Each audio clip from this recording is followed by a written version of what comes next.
What's up, y'all? This CGT podcast, episode 17, and it. Yeah, we turning up a little bit. We're gonna play a little music this time. CGT 17, simply because, hey, these demons getting that other demon out the fucking. They getting that nigga out the office, bruh. Impeachment season. Yeah.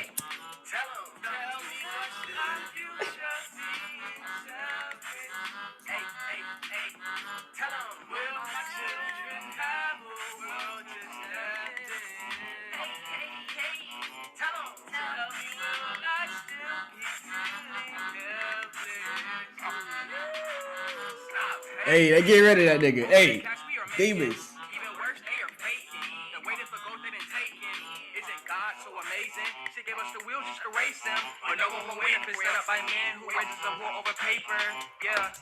Hey, okay. We in this bitch. CGT episode 17. Podcast geared towards, creation, growth, and transformation. We turning up this year, 2021. We turning up this episode too, because of the fact that this nigga Trump about to get impeached. Hey! Yes. That's actually somehow inciting to this society. You get what I'm saying? That's exciting to society. But CGT podcast episode 17 is actually going to be geared towards taking a look at the people who coming into the office, but more so, we're not going to look at the face of it. We're going to look at, the people behind the scene. This episode is going to be purely geared towards something I've been having a realization with recently myself. And that is basically things dealing with politics, because coming from where I come from, politics is not popular. You get what I'm saying? Neither is it seen as something that you could have some type of, influence in, being quote unquote a black man or a black woman. Things are changing now, obviously. So you got influential black, Latino, Muslim, all that shit. You get what I'm saying? So with that being, like, how did they get there first? They're not, first of all, let me not say that. They didn't get there first. These people who are in places of power right now, we got to start researching how they got there. A lot of people in my community don't really think stuff like this is important because of the fact that, we meditate and we got the chakra stones and shit. We good. So, face ass. With that being said, the aliens go come and save half of y'all niggas. We ain't got to worry about shit. But I'm a goddamn sense. I don't think they coming from me, sadly. I've been trying so hard. CGT podcast. And with that being said,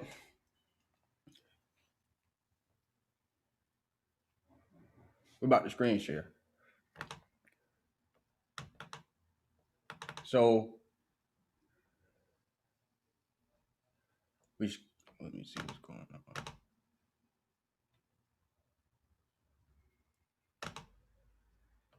All right, there you go. All right, here we go.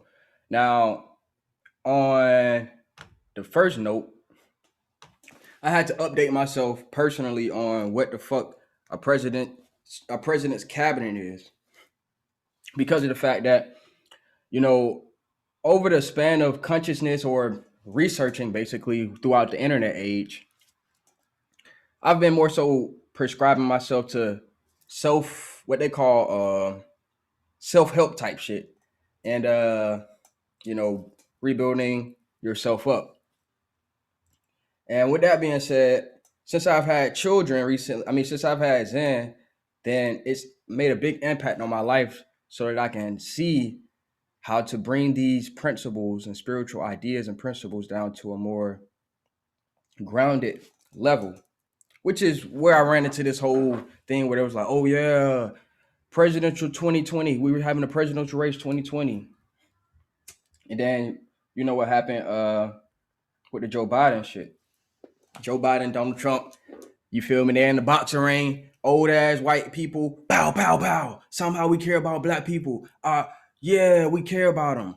Somehow we care about America. We don't just care about a secular part of America, and we're not just trying to protect the values of a secular part of America. Yeah, that's what's up. Some people believe that shit, you know. So with that being said, the president's cabinet is important though. Why is it important? Because of the fact that some people believe that the president is somehow like unilateral or like somehow like dictatorial in a sense, where they feel like he like calls the shots by himself, especially when it comes to blame and praise. When you do history and research, you go back and see that going back to the first president, it wasn't just him calling the shots, and that's kind of like one of the parts of America that could be considered great or not so great. You feel what I'm saying? But it is in the Constitution that it is definitely in the Constitution that the president has certain rights to have a cabinet. You get what I'm saying? As long as it's going through due process. But before we get too deep in it, we're gonna go ahead and break this down. What is a president's cabinet? Now, why the fuck this nigga on dummies.com?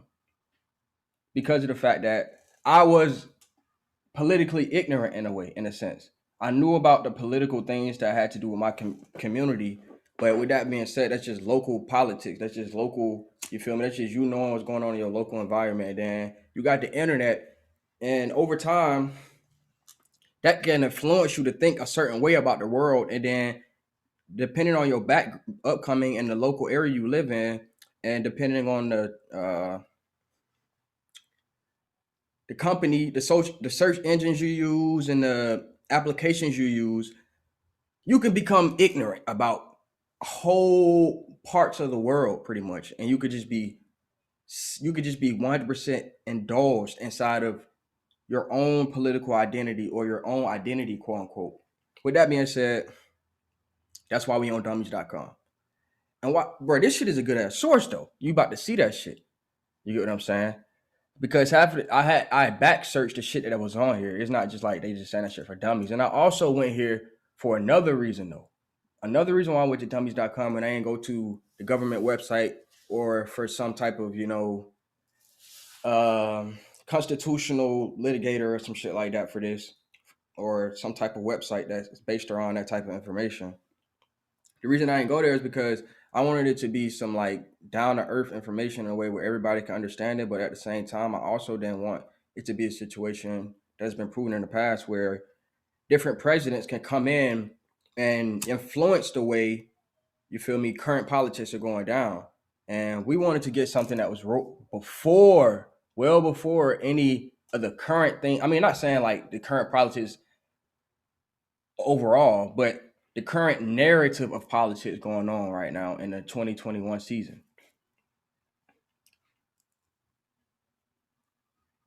2021, beginning of the year. So that's why. Also, not like it matters. Anyway, what is the president's cabinet? The president's cabinet is composed of principal appointed officers of departments. Excuse me. Of departments of the executive branch of the federal government of the United States. The cabinet meets weekly to advise the president on matters relating to the duties of the respective departments. The cabinet traditionally includes the vice president, the head of 15 executive departments, such as the agricultural department, commerce, defense, education, energy and human services, homeland security, housing and development, interior,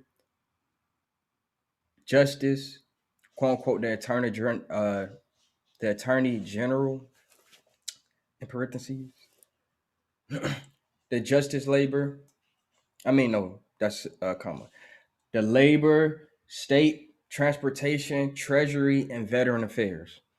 Other officials also hold cabinet ranks, including the White House Chief of Staff, the United States Ambassador to the United Nations, the Administrator of the Environmental Protection Agency, the Director of the Office of Management and Budget, the chair of the Council of Economic Advisors, the administrators of the Small Business Administration, the U.S.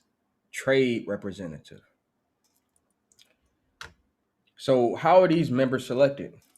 Cabinet officers, 9 times out of 10, are nominated by the president and confirmed by the U.S. Senate by a majority vote. Now, in the current climate that we're in today, with what just happened in the runoff election in Georgia, you could see a little bit of influence being led into the Democratic side of the ring. You feel me? When they're in the ring throwing hands and shit, they got a little bit more weight just because of they got the majority. So they got the majority vote. With that being said, each official receives the secretary. Each official receives the title secretary, except the attorney general who leads the Department of Justice. Cabinet members serve at the pleasure of the president and may be dismissed at any time. Tradition holds that cabinet secretaries resign when a new president takes office. The president. So with that being said, it was a lot of big fuss about how after what happened at the Capitol, um, how people from Trump shit was resigning, and it's just crazy because they were gonna resign anyway because, and if they dare resign, that'll be very very weird. It will be very unusual. So it really wasn't no big deal. Like the news tried to make it seem like, oh yeah, like they're resigning from the his cabinet, but really they only had 3 weeks left in the office anyway. They probably had you feel me? They probably had in their contract where they had to be out like 3 weeks ahead of time anyway. Ain't no telling, for all we know. But anyway, the entitled. Well, I was at the president may select potential candidates from any walk of life in America, which could be business, education, the military, or those in the government service.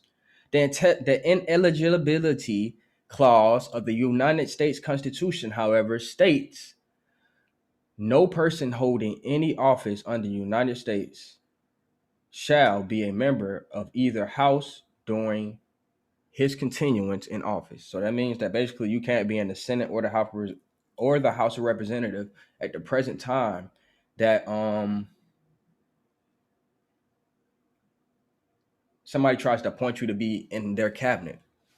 This prevents any sitting member of Congress from serving in a cabinet unless he or she resigns from Congress.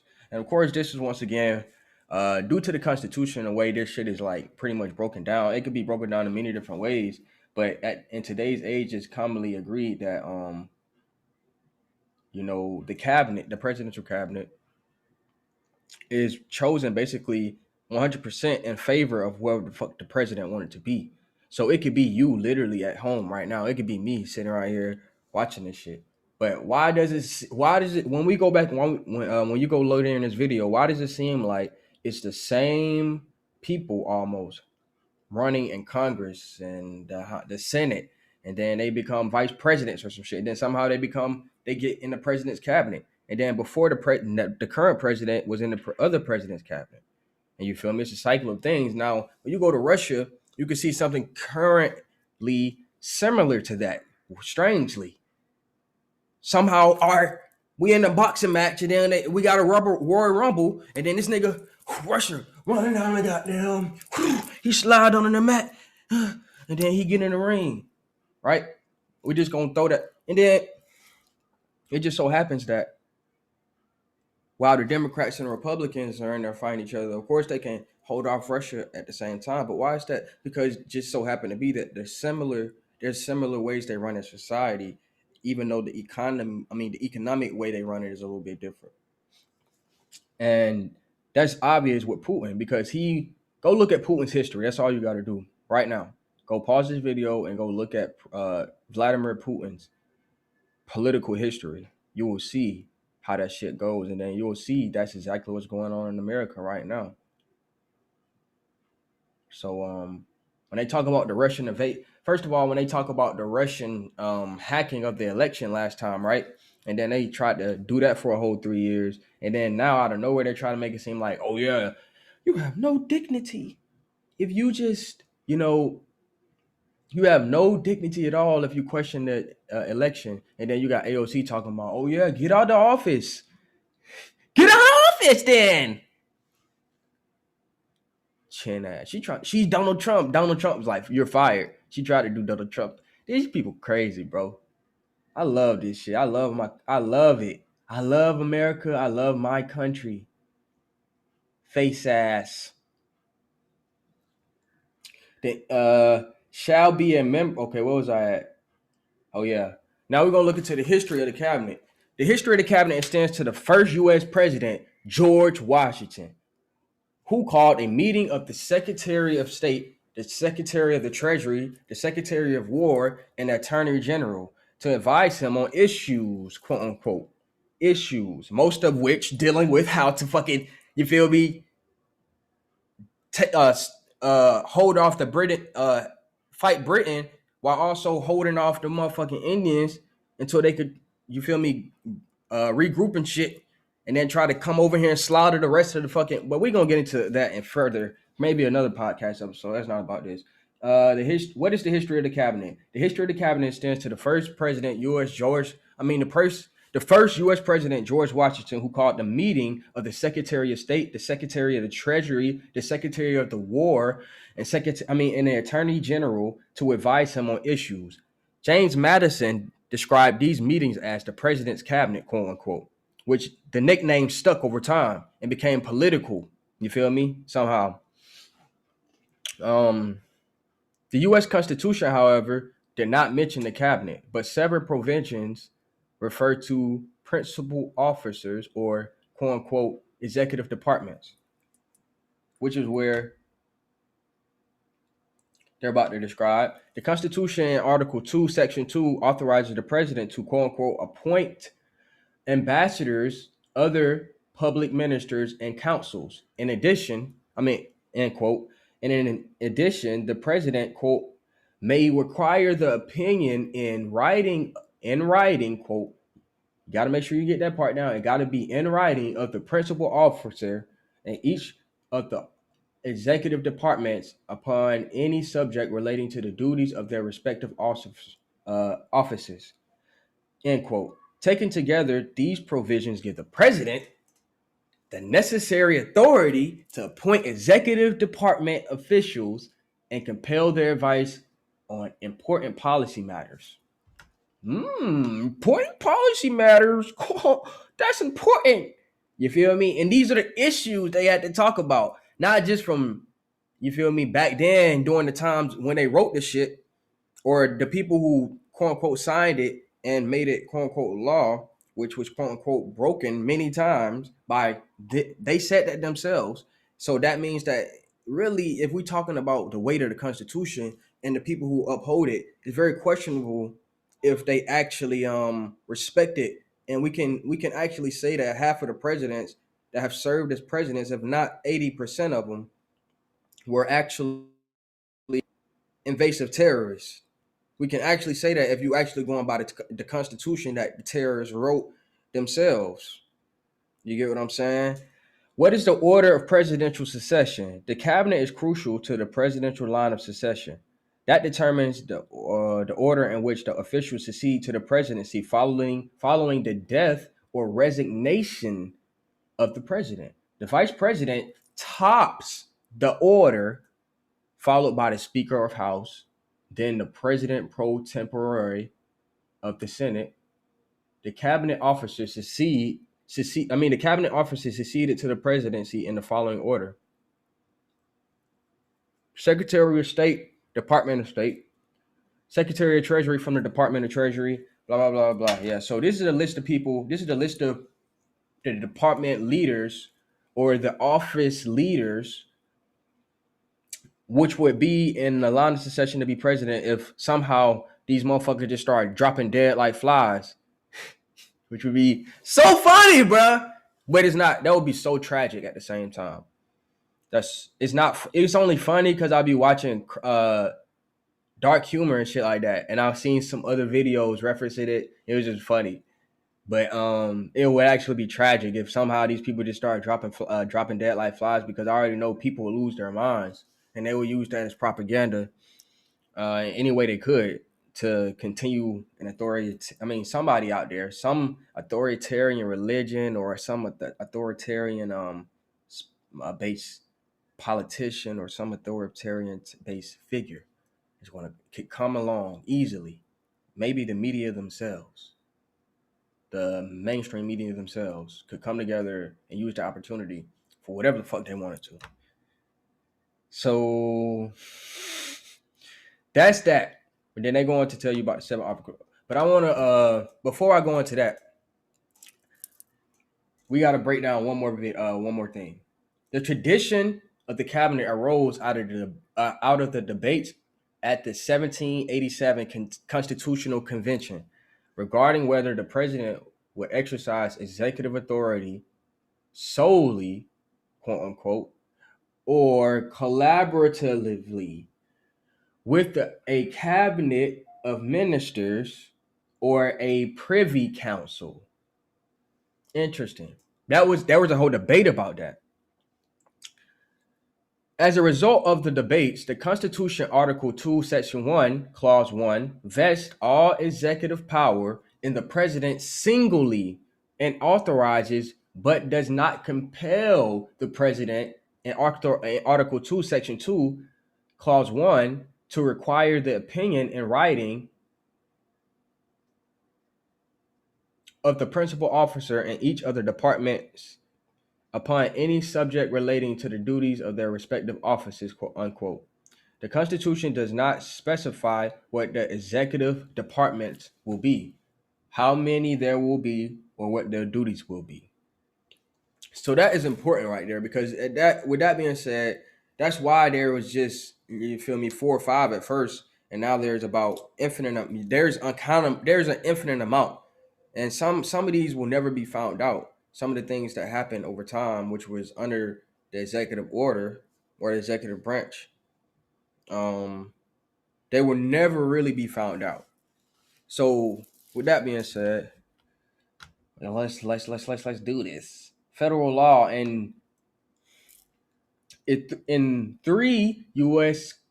Code 302, with regard to the delegation of authority by the president, it is provided that nothing herein shall be deemed to require express authorization in any case in which such an official would be presumed in law to have acted by authority or direction of the president. This pertains directly to the heads of executive departments, as each of their offices is created and specified by statutory law, hence the presumption, and thus gives them the authority to act for the president within their areas of responsibility without any specific delegation.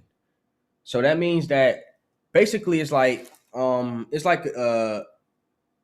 let's say you got a school, right? And then in this school, you got to teach math, English, science, and let's say art. And instead of you getting teachers directly for each one of these things to specify them at a local level and make them the authority over it federally, you're going to create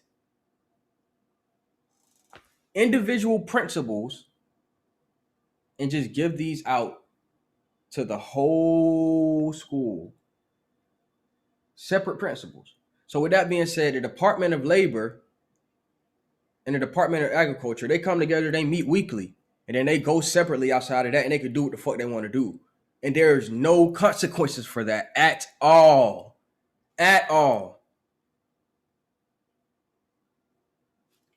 That was a bad analogy, and I'm sorry you had to sit right down and wait through it, but they have, okay, you about to see. Under the Federal Vacancies Reform Act of 1998, an administration may appoint acting heads of department from employees of the relevant department. Employees now. These may be existing high-level career employees from political appointees of the outgoing administration from a new administration or sometimes lower level appointees of the administration. So what's the confirmation process? The heads of the executive department and all other federal agencies heads are nominated by the president and then presented to the Senate for confirmation or rejection by a simple majority. Although before the use of the nuclear option during the 113th United States Congress, they could be blocked. They could have been blocked. They could have been blocked. Senate. Oh yeah. They could have been blocked by filibuster requiring cloture to be invoked by 3/5 majority of the further consideration. If approved, they receive their commission stroll, are sworn in, and they begin their duties. An elected vice president does not require Senate confirmation because they are elected. So yeah, different salaries.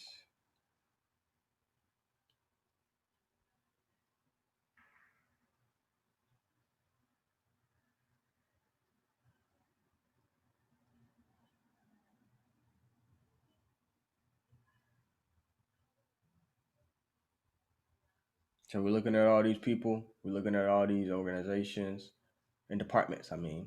Now, about to get into a little juicy shit. Let's see what bro got to say. We got a video for y'all, my nigga, my guy, Mr. Beat. Found this video. It was dope. Mr. Beat, he always helpful with the videos. Always got the good info. Sun going down a little bit in here, so it's getting a little dark. Hold on. CGT podcast. Mr. Beat, what you got for me? Wait, never mind. Branch of the American government, the branch that carries out or enforces the laws that the legislative branch makes and the Mr. Beat. I'm not the president of the United States. This dude is.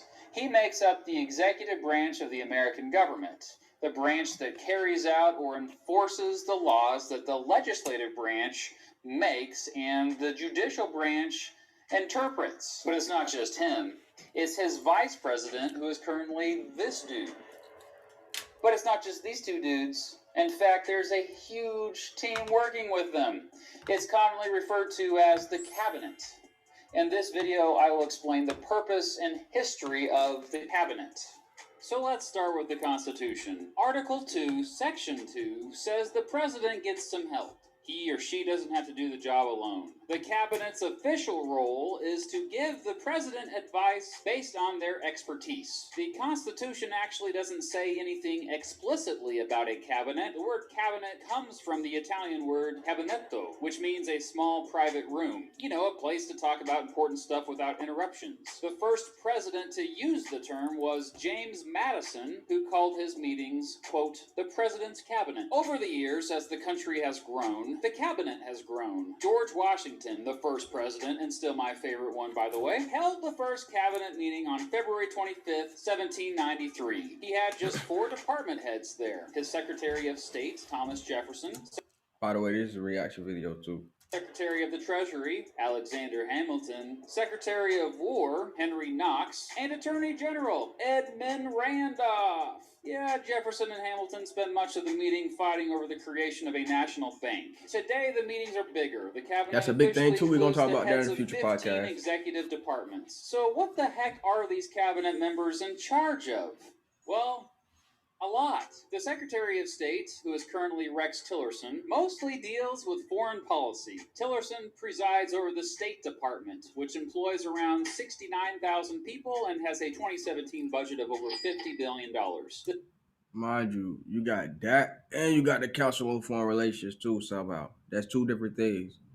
One is not federal. The Secretary of the Treasury, who is currently Steve Mnuchin, is the President's chief economic advisor. Although the position used to oversee federal law enforcement agencies until 2003, the Department of the Treasury employs over 86,000 people and has a 2017 budget of over $13.3 billion. The Secretary of War is now called the Secretary of Defense. I guess that sounds less aggressive and more like, we're all about peace and love, man. Anyway, that changed in 1946 1947. The Secretary of Defense, who is currently James Mattis, is in charge of, well, defense. More specifically, command and control and the carrying out of missions. The Department of Defense is the largest department by far. It employs over 2.87 million people, and its 2017 budget is over $582.7 billion.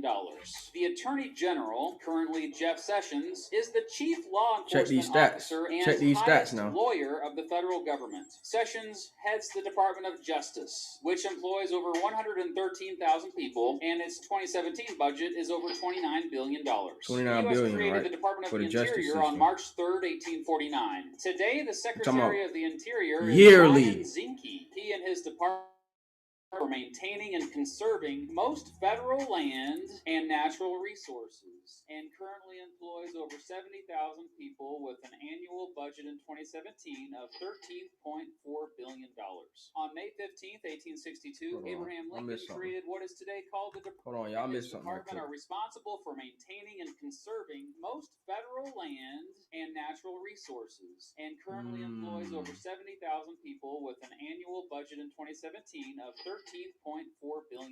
Only 13? 29 for that other shit, though. Abraham Lincoln created what is today called the Department of Agriculture. Today, the Secretary of Agriculture is Sonny Perdue, and he and his department are responsible for... My nigga Sonny, we were just talking about Sonny the other day. Hey, this man Sonny Perdue funny, bro. Look at this man. Look at this man's face. Look, you can see this shit, right? Yeah. This nigga country is it? Okay. Now Sonny, he was the governor of Georgia at one point in time, type shit. And he was like, his family's a farmer. I thought he was from the Purdue chicken brand. You feel me? But I'm still to this day, bro. I still think so, bro. But when I looked it up, I couldn't find any, Google facts on it at least. I ain't no telling what they try to cover up. This nigga Sonny funny. He like, yeah, still kicking this shit. Carrying out federal laws relating to farming, forestry, and food.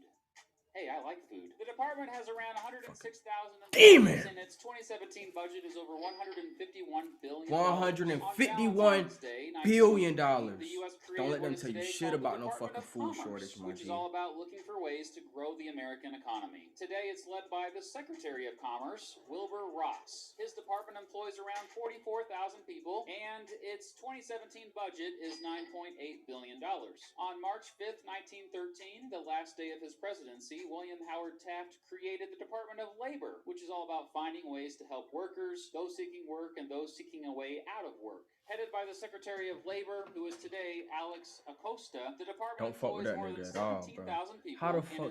What the fuck does nigga know about labor, bro? I thought this nigga was like an FBI.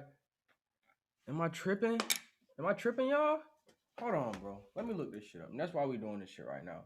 These niggas be in the cabinet. Like, why the fuck is this nigga even doing this shit? He probably just... Okay, I'm tripping. I'm probably in the cabinet. Alex. And I think... Oh, yeah, he not in there no more. Trump kicked his ass out because of the allegations and shit. With the Jeffrey Epstein shit. But it's still crazy, though. Think about that shit. How the fuck was he in there in the first place? Q? How you getting in there in the first place? Q? Huh? Fuck? Huh? Ain't no goddamn sealed, ain't no sealed documents that goddamn sealed. 2017 budget is over $12.8 billion. This video is 2 years old, so yeah, he was out of there, but he's out of there today. The Secretary of Labor and the first woman to ever serve in the cabinet. The U.S. established the Federal Security Agency on July 1st, 1939. That morphed into the Department. Hold on, y'all. Let me move this up. Okay, there we go. Go back a little bit. I missed something. Work and those work and those seeking a way out of work. Headed by the Secretary of Labor, who is today Alex Acosta, the department employs more than 17,000 people, and its 2017 budget is over $12.8 billion. In 1933, Frances Perkins became the Secretary of Labor and the first woman to ever serve in the cabinet. The U.S. established the Federal Security Agency on July 1st, 1939. That morphed into the Department of Health, Education, and Welfare on April 11th, 1953. But today, it's called the Department of Health and Human Services, currently headed by Eric Hargan. The department promotes policy that focuses on the health of Americans, and recently gained a lot of power after Obamacare went into effect. It currently employs around 80,000 people, and its 2017 budget is $1.2 billion. That ain't shit, though. On September 9th, I mean, that's money, but compared to these other guys, Johnson created the Department of Housing and Urban he walking in the Development meeting as part quiet, of his Great Society initiative. Its mission is to help Americans get quality, affordable housing, but it is also used to coordinate disaster response across the country. Currently headed by Ben Carson, the department employs over 8,400 people. Okay. At this point, we watching this not just because this is the old ones. You feel me? We're gonna go into the new ones right after this. But we just watching this so y'all can get a little bit of history on it too, because during some of these he is telling y'all where they originated, the times they originated, and like the presidents they're responsible for it. Excuse me. Face ass. But yeah,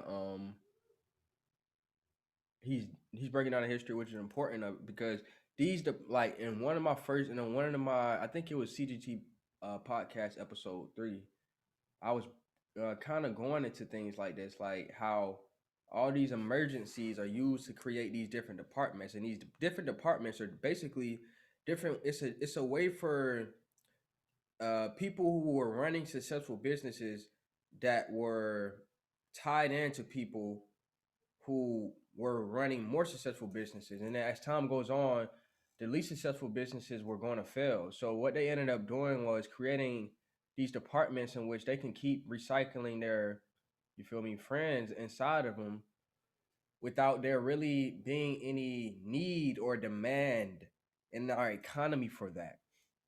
And not only that, but it also preserves the wealth of the people who are in power right now, or the people who have the wealth right now. But it also is a way for, it's like a middle ground between the people who have the wealth right now and the people who don't, because these are the people who run these departments in different ways.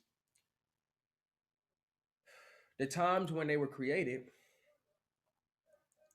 once again, these were the people who were a part of the society that I would just say that we didn't like. I ain't gonna say they were slave owners and shit. I ain't gonna say they was genocide, invaders and shit. You feel me? It's just part of society that, you feel me, people don't really want to like or talk about. But anyway. And its 2017 budget is over $60 billion. 60 Congress created the Department of Transportation on October 15th, 1966, to help provide the country with a safe and efficient transportation network. Currently headed by Elaine Chao, the department employs over 58,000 people, and its 2017 budget is over $98.1 billion. It's 3 agencies of government when I get there that are gone: commerce, education, and the what's the third agency of government. These niggas stupid. They be on meds, bro. They be on meds on stage, I swear. Look at this nigga. He trying so hard, bro. Let's see. He's trying so hard, bro. The third one I can't. Sorry. Oops. And they would put a nigga in jail for smoking weed, bro. Think about that. Now, I know this nigga is on some type of meds, bro. Either that or he's psychologically been through so much trauma. He don't even need to be in a fucking... He don't need to be running for no type of Senate or Congress, whoever the fuck that was. And anybody like him, Joe Biden and Donald Trump and all these old ass motherfuckers. Why y'all don't trust us? Now open in Kirkwood. Don't miss our grand opening offer. Now through Why y'all don't trust us, bro?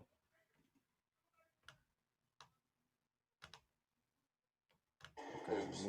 Well, he couldn't remember the name of the department, but I bet he remembers it now. He's currently in charge of it. This dude is Rick Perry, the Secretary of Energy and head of the Department of Energy, which is in charge of the country's nuclear weapons program and nuclear reaction production for the Navy. It also aids the country's energy needs, whether it be through energy conservation or research or waste disposal. The U.S. founded the department on August 4th, 1977. Its 2017 budget was over $32 billion, and it employs more than 106,000 people. The U.S. created the Department of Education on October 17th, 1979.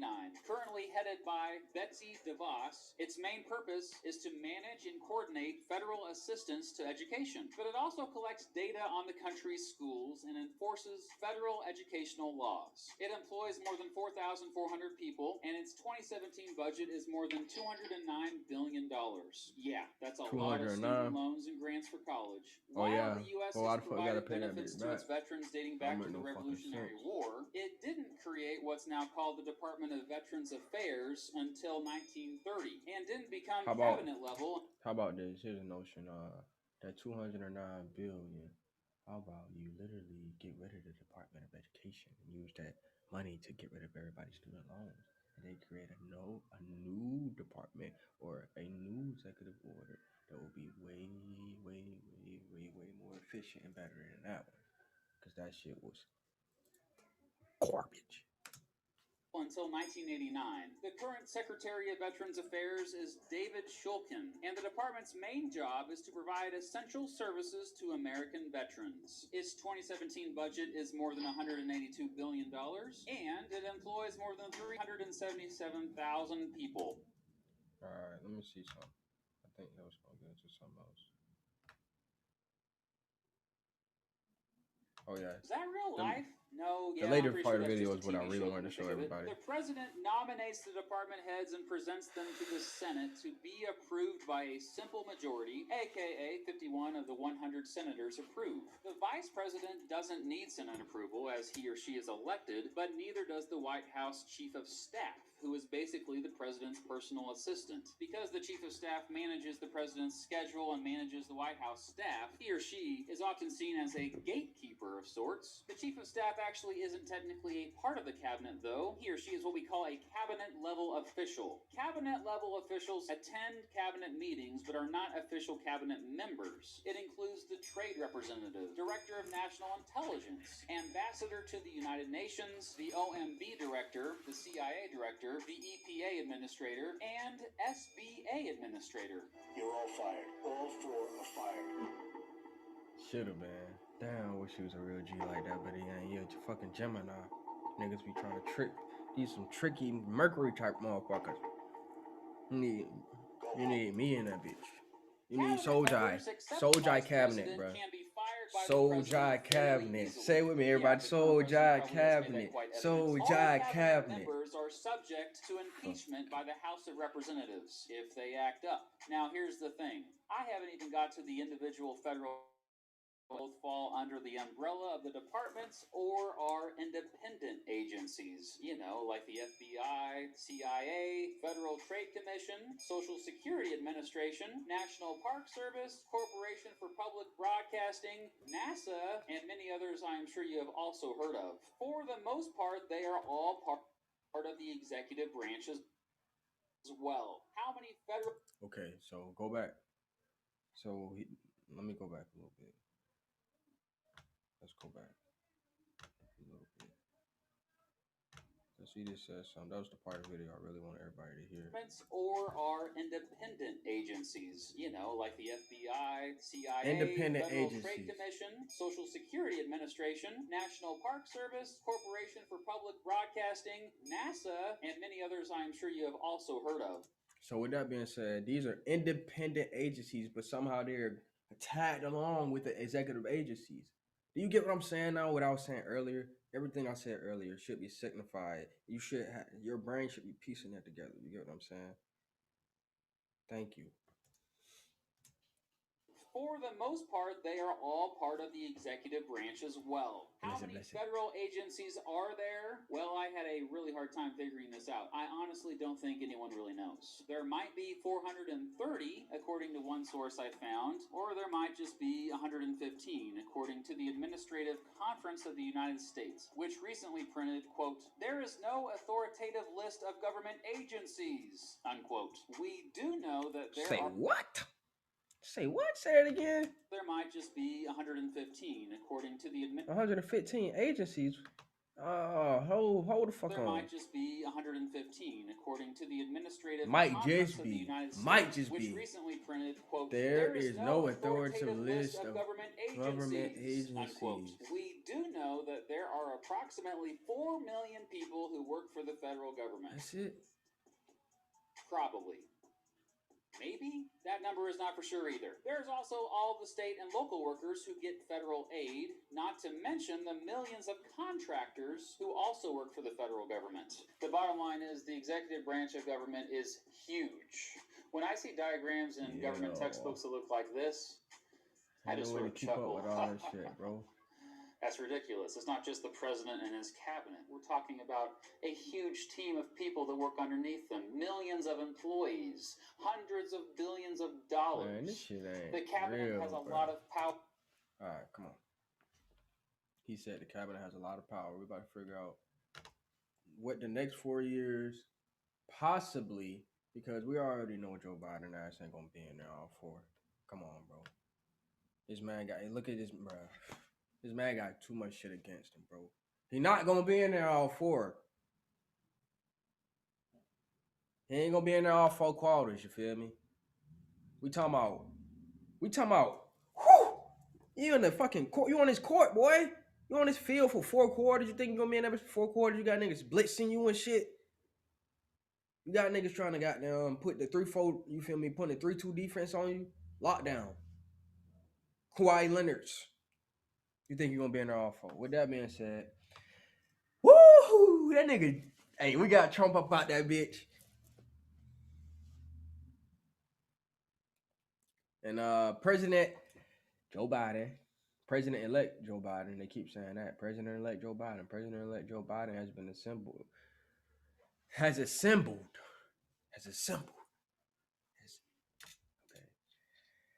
What's the name of this article? It's by NPR.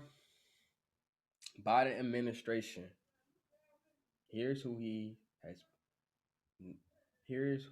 been named so far. Updated on January 11th. All right. President-elect Joe Biden has assembled his inner circle of advisors and cabinet officials ahead of Inauguration Day. Now he's waiting on Congress to confirm his nominees, particularly those involved in key national security and economic positions. So far, the Senate has scheduled a hearing for only one of his nominees, retired Army General Lloyd Austin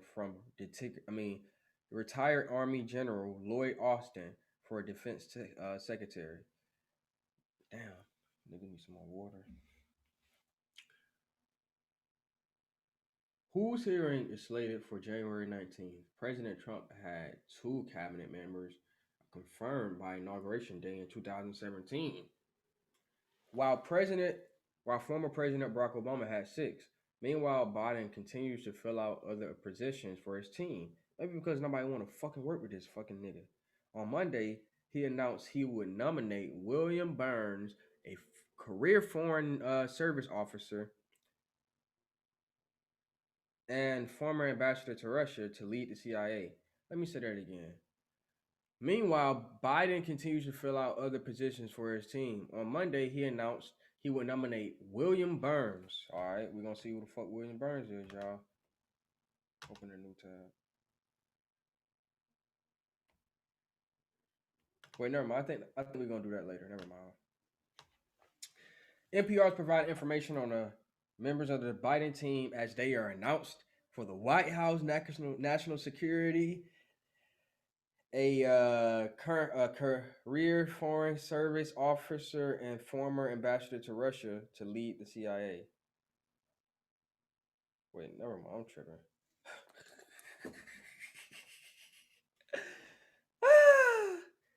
These niggas got a hex on this fucking shit, bro. I'm not playing. It's a hex on the. I'm just playing. With that being said, as Biden begins to act on some of his early promises, he has named close advisors and aides to work with him in the White House. People who will run operations and brief him on top matters of national security, the economy, and other key issues. Most of the officials do not need U.S. Senate confirmation. U.S. Vice President elect Kamala Harris and soon to be First Lady Jill Biden have also named their top aides. Yay. So let's get into this shit. Chief of Staff, Ron Klain. No confirmation is needed for the Chief of Staff, like we said earlier. The position sets overall direction of the White House on behalf of the president. Ron Klain is the lawyer and longtime aide to the president-elect Joe Biden, repeatedly serving with him during the Obama administration, the Senate, and past campaign. Klain was Biden's first chief of staff when he was vice president, then oversaw the White House response to the Ebola epidemic in 2014. Outside of the government, Klain worked for the investment firm Revolution. Now we about to look into this shit. We about to look up my boy Ron Klain. We're gonna do this shit one by one. And then we're gonna get out of here.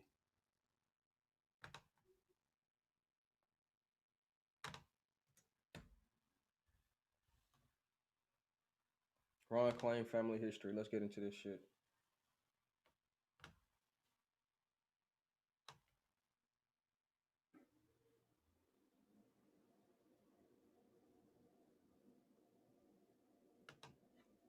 All right. So we already know so far. There's always going to be some type of ties to a very deep religious order. And with that being said, this guy, I think he's what they call Jewish. On the November 11th, President-elect Joe Biden announced that the longtime political consultant Ron Klain would serve as his chief of staff. So Ron Klain wasn't the only member of his family to do what he does and shit.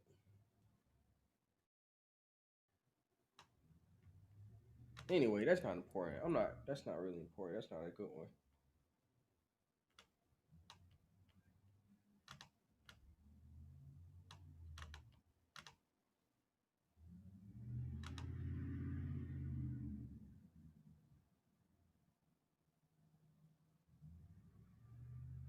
So Politico in 2008 had an article about Ron Klain. The article in 2008 said, after leaving the Clinton administration in its waning months, newly taped Vice President Chief of Staff Ron Klain lobbied for an asbestos industry bailout package, which was a fucking terrible pharmaceutical company. And they made a fucking bailout package for this nigga. And I mean, these motherfuckers, so they can keep doing their business and shit. We need them. In under different names, of course.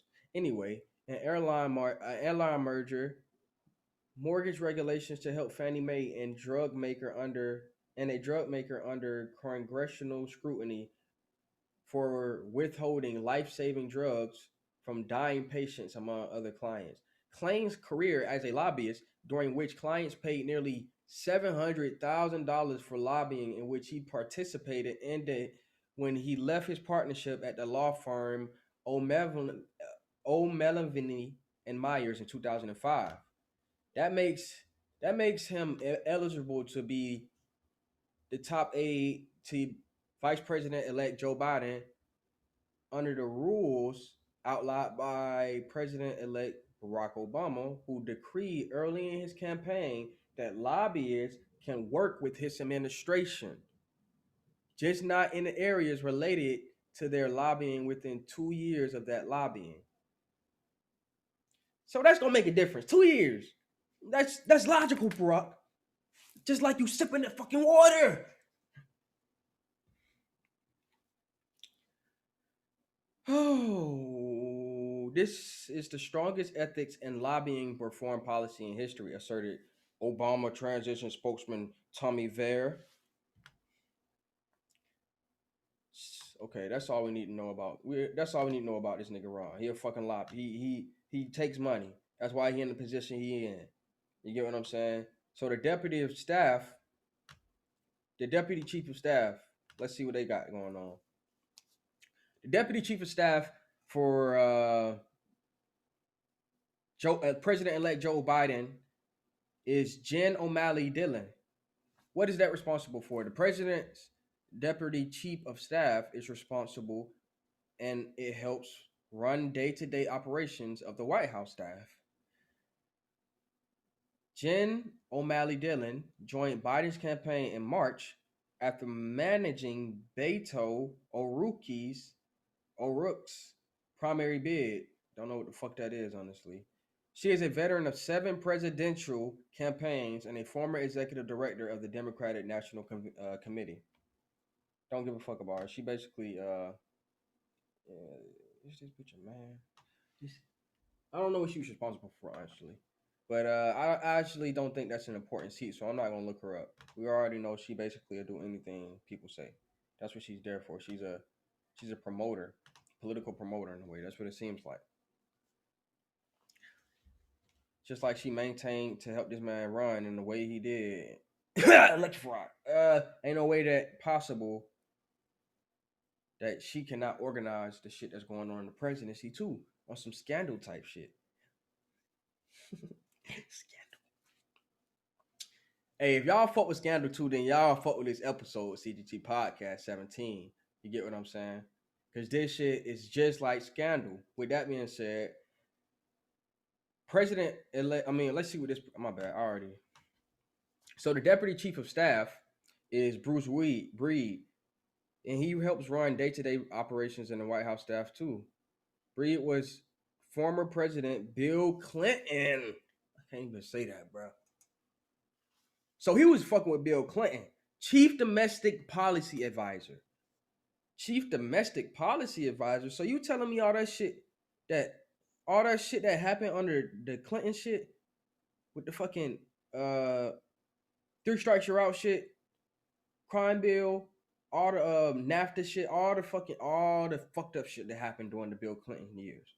You telling me you was advising that shit going, all the shit that happened in America, you was advising how they responded to it? Not only that, bruh, okay, anyway. He worked with Biden in the Obama White House and was a senior advisor on his campaign. So you good at propaganda, huh? We don't even need to look it up. He already told him. They told on him already just by putting Bill Clinton name in that bitch. I don't even see why they still using this nigga as some type of like they trying to use this shit as some type of like what they call that shit, like they branding this nigga or something. Like, why are you still using this man as a brand? I cannot understand that shit, bro.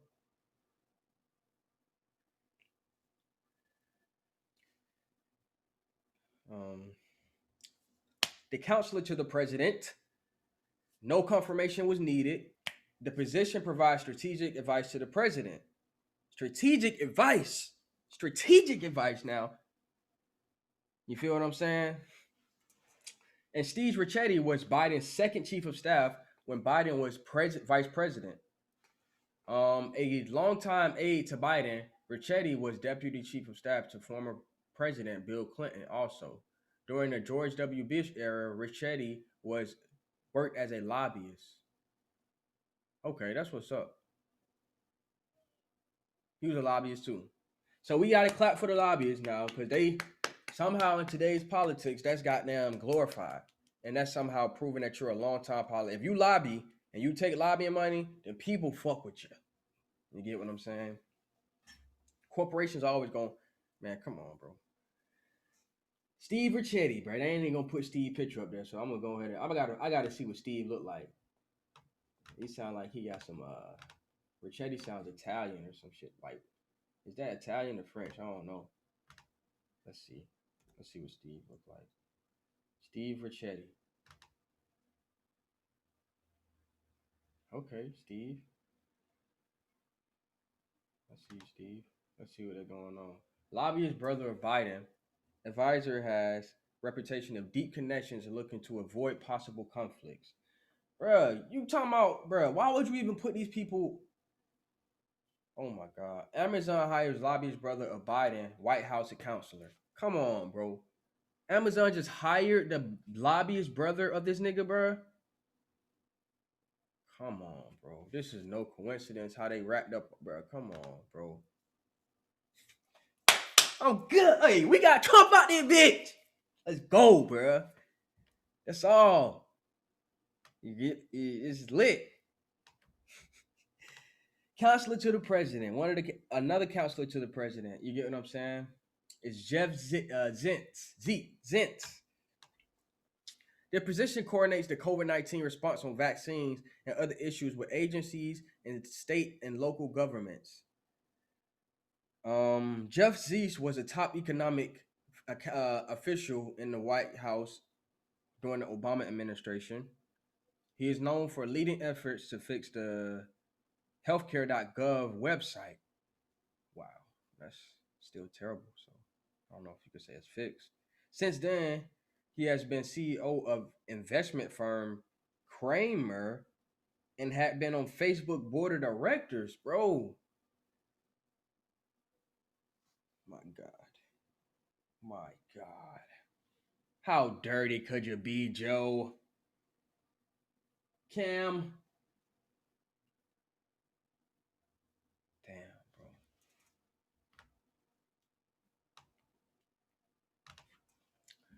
National Security Advisor. Hey, we need some national. Hey, they nation needs security, my G. Because it's like, why are they creating? They are creating chaos in it, so they trying to create the security. Yeah. Anyway, top advisor to the president on the national security policies and the related decisions. Jake Sullivan was national security advisor to Biden during the administration of Obama. He was also deputy chief of staff to former Secretary of State Hillary Clinton. Yo, Sullivan was lead negotiator in talks that led to the Iran nuclear deal.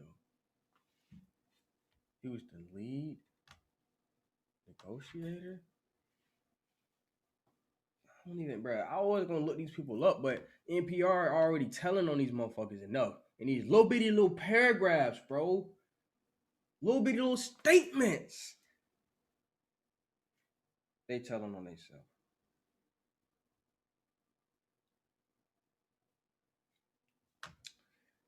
The director of the Office of Management and Budget is in process of being confirmed. She was announced on November 20th, but the position prepares the administration budget proposal to Congress, reviews all regulations proposed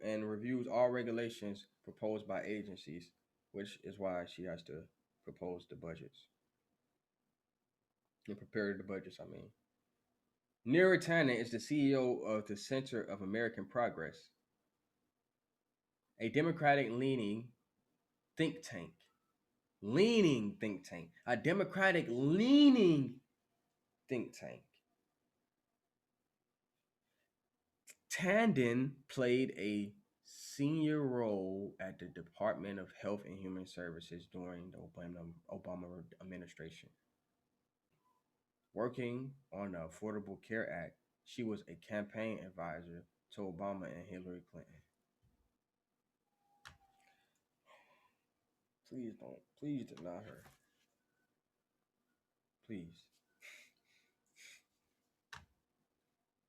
Director of the National Economic Council is Brian Deasy, the top advisor to the president on economic policy and related decisions.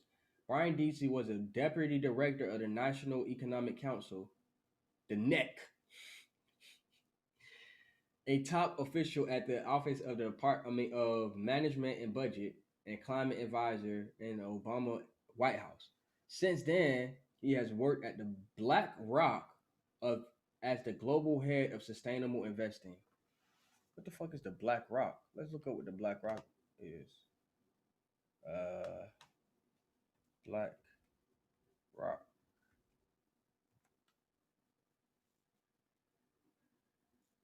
BlackRock profits rises 19% as assets surge to 8.7 trillion. CEO of world's largest money manager sees stock rallying in 2021, but not as much as last year. BlackRock now has a whopping 8.7 trillion in assets.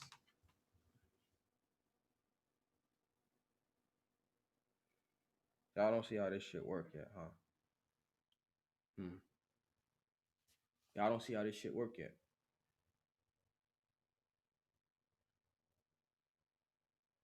Who is BlackRock owned by? Larry Fink, right? Larry Fink. Brian Deasy. Let's see how Brian Deasy. They said he served as What was Brian Deasy doing? Worked at BlackRock as the global head of sustainable investing.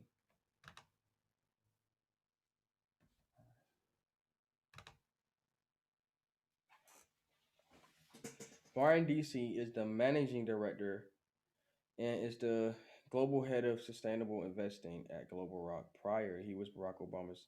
So let's get this straight. He's the global head of sustainable investing at BlackRock, which is an investment firm, right? And it just so happens that he became the National Economic Council director, right? And then I just want to put this together simply for y'all because I know some people slow. If you understood already, it's good. And then after that, we talking about hours. Let's see where it was at. 9 hours ago. Wait, where was that? All right, I gotta go back. We talking about before I put in Brian Deasy, because the news report's not gonna show that. But we talking about hours, right? 5 hours ago, right? Now that they talking about they already know Trump about to get out of there and all that shit. Everybody's money safe. It was announced December 3rd that this man was about to be fucking the National Economic Council director. Now just look at this shit. 3 hours ago. Whopping 8.7 in assets. Delta, Virgin Galactic, Plug Power, Thursday's pre-market movers. BlackRock results beat expectations as assets grow to 8.6 trillion. So, okay, that's all. Let's see. You already see how this shit merges together now. The lobbying and all the other shit going back and forth. Somehow, somehow this has been known and nothing has changed about it and it's been accepted, and somehow we don't understand the results of that are the society we live in. And it's not blamed on a president. It's blamed on many factors. So many factors. And the political sphere the more we're ignorant of it, is the more it will never be reformed. And this spinning door will keep being used. On to the director of Domestic Policy Council, Susan Rice. Susan Rice, the top advisor to the president on domestic policy and related decisions. Susan Rice was former President Barack Obama's ambassador to the United Nations from 2009 to 2013, and then became his national security advisor. Rice has also had a senior role in the State Department during the Clinton administration. She has served on the board of directors at Netflix since 2018. So I'm just trying to, okay, I understand people have careers before they become politicians. Wow, that's no problem. You go back to work. But it just so happens that you're going to work at one of the largest companies, and then these companies just so happen to take off. And then there's societal tragedies that take place just so happen to be, and these things just so happen to be random. You want me to understand, right? And These things these things are random, but somehow these things happen, nothing changes, and it's all supposed to be blamed on the boogeyman every time. And every time there's a boogeyman, these people's stocks go up. The businesses that these people go in and out of, they go up. The shareholders, they're happy. There's a part of America that the people who are actually poor and watch YouTube and be entertained and shit like that, they do not understand this part. And the more we don't understand it, the more it's being used against us. They will easily tell on themselves because they will easily tell on themselves because they know you're ignorant and they think that you don't know how to organize together and stop that shit. Director of Office, the Office of Public Engagement Director is Cedric Richmond. He was announced on November 2020. In November 2020, he provides coordination between the White House and the organizations, coalitions, and other public groups. Cedric Richmond is a 5-term Louisiana congressman, a former chairman of the Congressional Black Caucus. He served on multiple committees and worked on criminal justice reform legislation. Richmond co-chaired Biden's campaign. He will serve as a senior advisor to Biden in addition to being director of the Office of Public Engagement. Okay, let's just hope I'm not gonna look him. I already get okay. Let's just say he's just a congressman. You feel me? He hasn't been getting a lot. He hasn't been taking dirty money all this time. Let's just hope this man has a little bit of dignity to himself. He doesn't. I'm pretty sure, but I don't know. And then you got Mike Dillon. Okay, Don Leon. I mean, you got Mike Don Leon. Don Ilian. I mean, he's the senior advisor to the president. Top advisor to the president, overseeing a wide range of policy and related decisions. Mike Donleon was Biden's chief strategist during Biden's presidential campaign, where he led speech writing, advertising, and polling. He also worked as a counselor to Biden when Biden was vice president. Don Leon has been part of 6 presidential campaigns and more than 25 congressional. Damn, bro. This nigga right here. I don't trust this nigga, bro. I do not trust these people. John Kerry. We already know who John Kerry is. He's the special president's envoy of climate. Because we got to care about this climate. It's getting hot in here. Senior advisor to the president on climate-related policies and decisions, elevated to be part of the National Security Council. Nominee is John Kerry, was a Secretary of State to Obama. Ew. And was the architect of the Paris Climate Accord. A former chairman of the Senate Foreign Relations Committee. Kerry was also a U.S. Senator from Massachusetts for 28 years. Damn, bro. This man been killing people, bro. You cannot tell me, bro. Massachusetts has been perfectly. Boston, Massachusetts. You can't tell me You can't tell me Massachusetts has been perfectly satisfied. You feel me? Wherever this nigga go in the state, he just somehow, gets the fucking votes and then he wins. For 28 years straight, he had to be killing somebody, bro. I don't even have to look that shit up. Then you got Gina McCarthy. She's the National Climate Advisor. Because they control nature somehow. And nature doesn't work on any advising.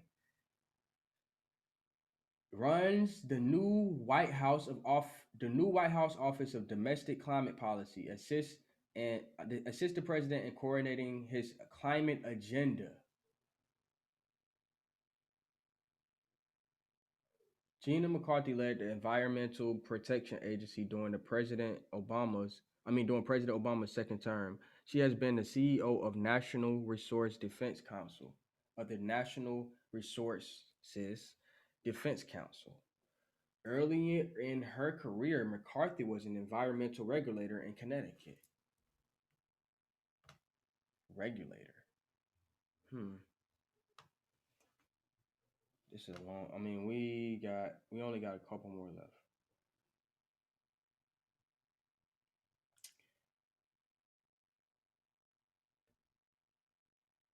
Director Office of Legislative Affairs is Louise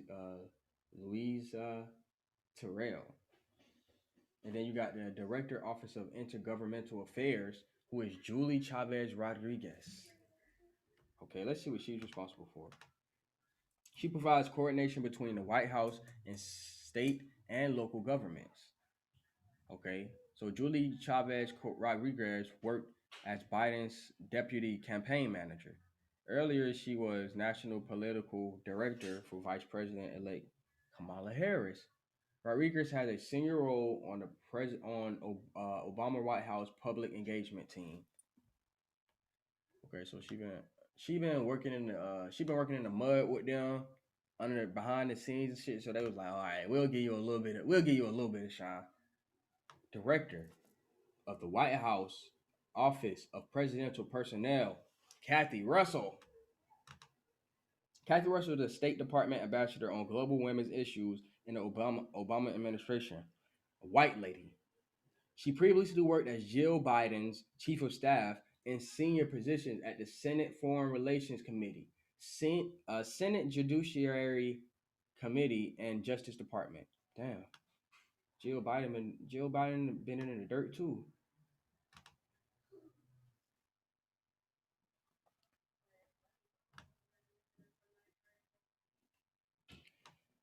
And then you got chief of staff to the vest. I mean, okay, we don't give a fuck about all this shit. We don't give a fuck about all the chief of vice presidents and press secretary. But we do give. Okay, the press secretary is Jen Psaki. She speaks on behalf of the president with the media providing briefings. Jen Psaki is a member of Biden's presidential transition team. She previously served in the Obama administration as communications director and as the spokesman for the State Department. Psaki also worked on both Obama's presidential campaign as well as John Kerry's in 2004. Okay, so she's been in the Democratic dirt for a while. Then you got the economic policy. You already know who Janet Yellen is, the former Federal Reserve chairman. She's going to be this cabinet. She's going to be the economic policy secretary of Treasury. She advises on economic policy and financial system. You already know. Cecilia Rose. She's the chairman of the Council of Advisors. She is a labor economist and the dean of Princeton's University School of Public and Internal Affairs. If confirmed, Rouse will be the first African American to chair the CEA. Whoa, man. Whoa. Whoa, dude. What the fuck? That's so. Shit. I forgot. This shit is made up mafia. I almost forgot. Damn. So this is how we got this shit going right here. Like they said, this shit is infinite, bro. I could be doing this shit for the next hour, listing off these people and exposing them. But with that being said, you also got the national security. These are all the people who's nominated for this. And I would literally love for y'all to I'm almost up on my time on my video limits because my video editor only lets me do a certain amount of time. With that being said, I'm gonna still finish this list. I want y'all to see all these people because additional members of the president's cabinet. This guy right here, Pete Buttigieg, the Secretary of Transportation, he was the mayor of South Bend Industry from 2012 to 2020. So last year, basically. He ran in the 2020 Democratic primaries and endorsed Biden after withdrawing in March. Buttigieg was an intelligence officer in the U.S. Navy Reserve and deployed to Afghanistan in 2014, quote, supposedly. Buttigieg would be the first openly LGBTQ person in U.S. history to have a permanent cabinet role. So they using this shit. They're using all this shit. You get what I'm saying? Secretary of Education will be Miguel Cardona, oversees financial aid for student, right? He has been the education commissioner of Connecticut since August 2019. That's it. A former teacher. He was an assistant superintendent in this district. Okay, he seemed like he might have a little bit of dignity to himself. And I hope these lobbyists don't get in these other people's minds, bro. Because I do feel like some of these people might have a good heart, and my spirit, my mind tells me that. And hopefully, I mean, I already know how this shit works over time. I'm not living in no fairy tale where optimism overpowers everything. And that's important also. Let me see something.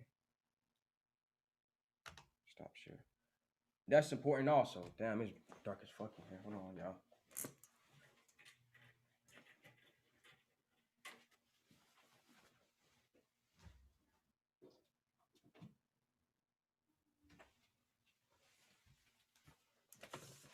That's important also. So there has to be balance, you feel me? And there has to be knowledge about all these events and policies and departments and councils. Because a lot of these things are actually being carried out without any type of fucking regulation or without any type of concern for the everyday citizen out there, especially families. It's mostly concerned about corporations and the ties to the people who are corporate shareholders, and they have major portions invested inside of a lot of these American and foreign businesses and countries. And with that being said, that's infecting the government, and it's affected the government long enough. You feel what I'm saying? It's not something that is just now happening. It's been going on forever, but we can talk about it now. And never forget, you guys, Trump is out of office.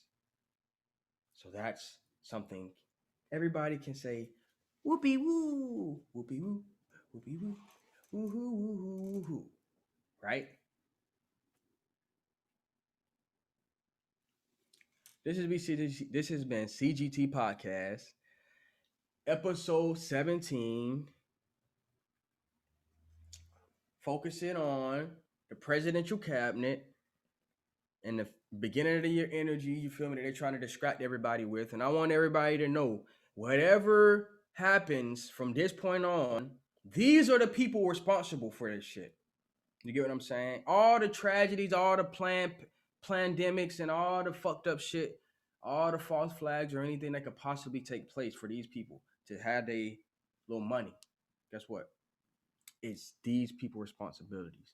And we have, I mean, hold these people accountable, but also hold yourself accountable, because these people don't give a fuck about you. Most of these people don't give a fuck about us. Don't give a fuck about you. They only give a fuck about their secular based reality. Their wealth-based reality, in which they steal and savage and manipulate to get it. This is BCGT Podcast, episode 17.